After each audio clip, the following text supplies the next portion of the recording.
in Miami. Louisville comes to town against the number 2 Miami Hurricanes. This line, however, had a look-ahead line around 15.5. We're now below 14s to 13.5, depending on where you're shopping at. A total of 52.5.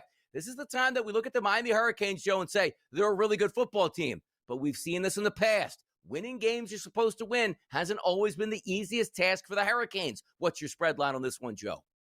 So this is an interesting line, right, Donnie? Because we know the look-ahead line was a little bit higher. I do think that this is a game, Friday night ACC action, that will likely garner a lot of public attention as well here. But I don't know if the public is going to run to the window here and back Louisville, who quite honestly hasn't looked all that well. And if you are, then you're basically, it's not so much a bet on Louisville as it would be a bet against the University of Miami, who for some reason the betting community is still waiting for the other shoe to drop here. But I don't get it. I mean, to take this down, it was over 2 touchdowns, Donnie, like you said, 15.5, 14.5. It was as low as 12.5. And now it's 13.5 here. And I don't know if that's because it certainly isn't the public running to back Louisville. This could be one of those head fake situations where the early money comes in to push it down under 2 touchdowns.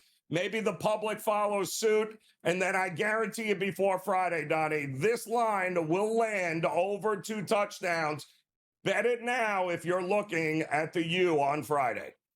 Yeah, or just take Miami in the first half where they run up that 21-point lead and then just take their foot off the gas pedal in the fourth quarter. Many different ways, but Miami needs this win. Stay number 2. Maybe it could be a special year down on South Beach because, boy, the Dolphins ain't going to give you a special year down there in Miami. Let's keep it moving. Another Friday night game, Joe, Nebraska and Minnesota, 8 p.m. on Friday. This line opened up as a 5.5-point favorite towards Nebraska. We now see it as high as 9.5 at some outlets and a total of 46.5. Is this an audition for Matt Rule saying, hey, Penn State, watch me beat up Minnesota. I can do this for you. What's the spread line here? Well, this was as low as 4.5 in the market when it opened, Donnie. And then it got to about 6.5 yesterday, just when we were on the show. And now look at it. Now it's up to 8.5 and 9 in a lot of spots. And the only reason that's happening is I don't think this is so much an indictment on Nebraska and Matt Rule as this is a absolute utter fade by the pros of PJ Fleck and what's happening in Minnesota here. So this line tells me the market is sticking a fork in Minnesota, which means we probably should as well. PJ Fleck might look really good at Penn State. Here's Penn State rambles around for head coach where they want integrity. That's the most important thing. Think about that one. Take a look at college football. You say, Donnie, we're talking about Friday games. What about Saturday games? What about Tuesday night football, Joe? We got that tonight. 3:05, 3:06 on the rotation. At 8 o'clock start. Tonight, people. Florida International, Western Kentucky. Opening line, 7.5 range. We now see as high as 10s in the marketplace this morning. 56.5 total. Tuesday football. What's that spread line, Joe?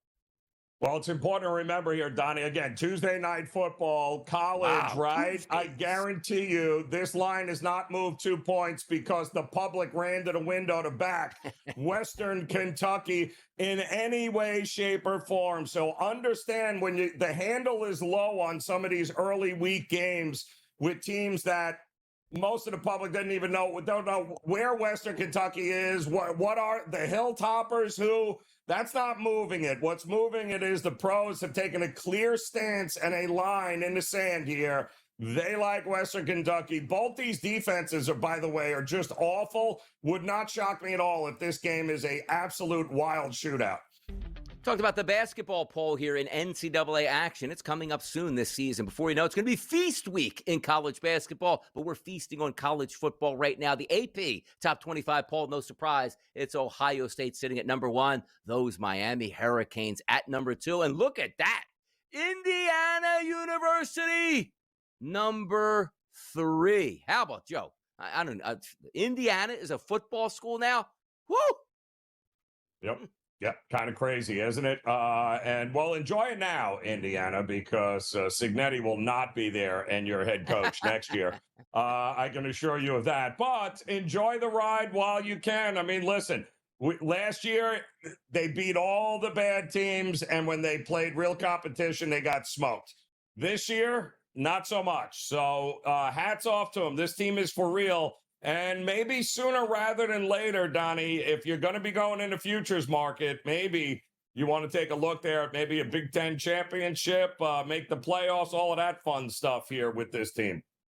Now, Cignetti's a little bit older, but he still has that fire. And anybody, you go to Indiana and turn them into a national power, that's going to turn attention. So before we take a look at some of the games this weekend in the national championship odds, Joe, where is he going to be next year? Like, which one of these top 20 teams is firing their head coach, and where does he appear? Because to me, send him to Penn State. It just doesn't look like he's a Penn State fit. How stupid that sounds. Like, I don't think they're going to hire him, but he is going to be the hottest commodity. But saying, I can win anywhere, I'm brash about it. Like when Colorado got Deion, they were down in the dumps. When Deion came to town, it's like, look, I'm bringing my luggage with me, and we're going to get real abrasive over here. And it's worked in their favor. They sell out, and they're a national commodity. Where does Cignetti end up for you? Where does he? Well, because of this era now, Donnie, in college football, the NIL era, I think you really have to answer the question is Penn State really a better job? I mean, what does Penn State have that Indiana, now that they're a national, the kids are going to want to come and play for a coach, right? They're going to want done. Obviously, it doesn't matter if Indiana or no Indiana. If you can build up an Indiana team that's always been a basketball school and now consider it to be a football school, my goodness, the money is the money. I mean, either you can pay these kids or you can't. Not like Indiana don't have the money with donors and everybody else there to be able to afford the best. Maybe this is where he stays, but I'm not convinced Penn State is the job of all jobs again. I'm really not.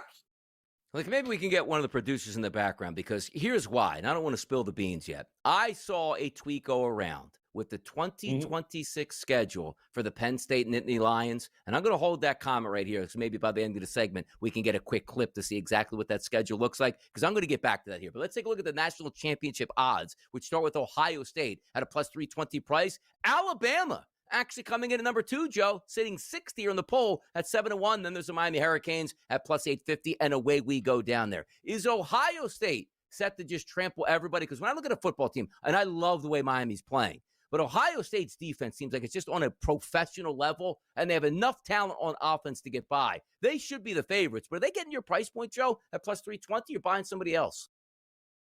Listen, it's kind of hard. What happened against Florida State, Donnie? Because the team that I'm seeing here with Alabama, with Simpson, looks night and day compared to that first game there. Meanwhile, Florida State looks like they might have just played the best game of their lives, and that was it. But they are very much alive, Donnie, and I think it begins with the quarterback coach combination there. This kid Simpson is the real deal, one of the better passers in college football here.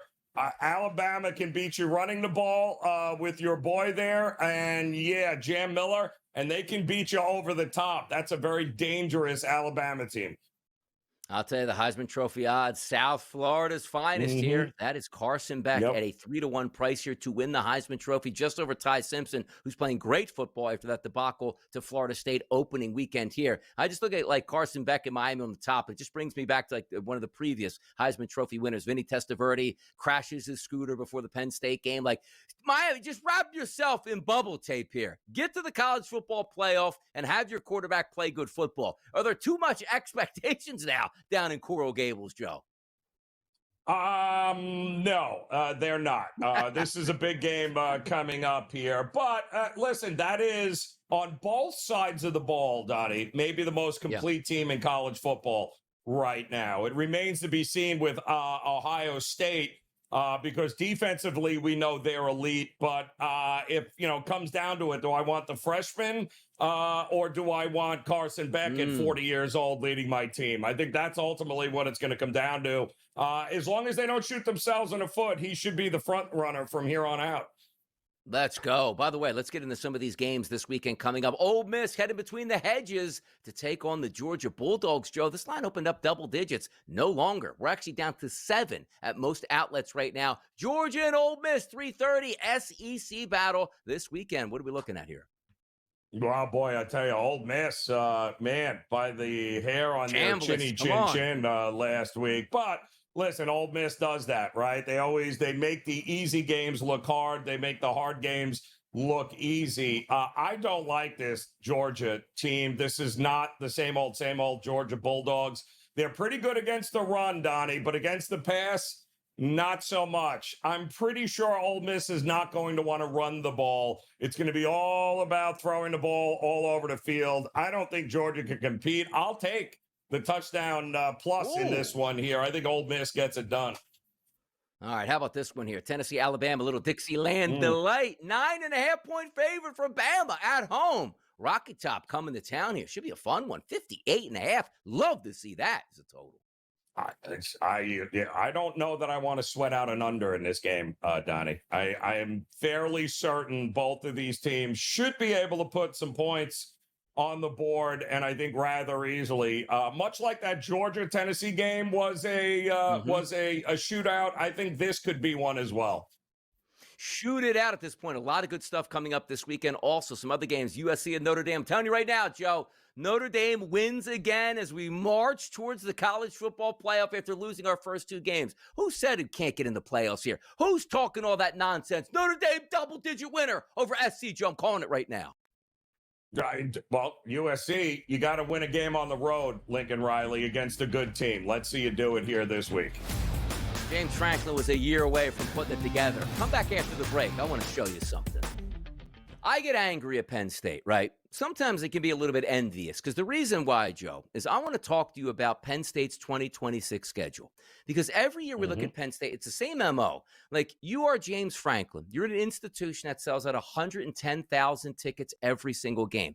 Unlimited budget, buy whatever players you want, and the fans will always support you. It's a massive home field advantage. And for, by the way, you're playing a Big Ten schedule. It's like, okay, every once in a while, Michigan's going to be good every 3 years. Now, they've been good the past couple years, don't get me wrong. Ohio State's always good. Somebody might rise up and bite you, but you know you're going to get at least 10 wins every single year just by being blindfolded, and that should be good enough. So this year when you open up, just like every year, you play horrible opponents to start the season, and a lot of times you don't even leave Beaver Stadium. Look at this 2026 schedule, which James Franklin got fired this year. Whoever's going to be the coach next year walks into this schedule, Joe. Home to Marshall, at Temple, home to Buffalo. Every year, every September, you open up with 3 free victories as the Penn State head coach. Then you head into Big Ten play, the vaunted Maryland Terrapins, which is basically a home game for Penn State in Maryland. You're going to take on Michigan, who is a decent opponent. At Northwestern, bad opponent. Minnesota, bad opponent. Purdue, bad opponent. Rutgers, bad opponent. You play USC, who's a good program, but you got them at home. Wisconsin, bad opponent. At Washington to end the season, we'll see what that turns out to be. But doesn't it seem like Penn State sets their schedule up every single year? No Oregon on the schedule, no Ohio State. Like, you mint yourself 10 wins, and James Franklin's like, I can't believe they're going to get rid of me here. Oh, did you see my 2 playoff wins last year, Joe? Which meant they beat, SMU and then Boise State. The most fraudulent scheduling in the history of college football always takes place at Penn State. How is it possible? And I think that, Don, if you put that list back up on the screen, because if I'm not mistaken, of all of those games, there is only one team in the top 25 right now. One team that they're playing, and that's USC, who, by the way, wasn't in the top 25 until this just past week. So they don't play any teams currently in the top 25 on that schedule. And that may not change, Donnie, by this time next year as well. So maybe it is the job of the century, right? Go in, run the table, and then get blown out by Ohio State in the Big Ten, championship. Congrats.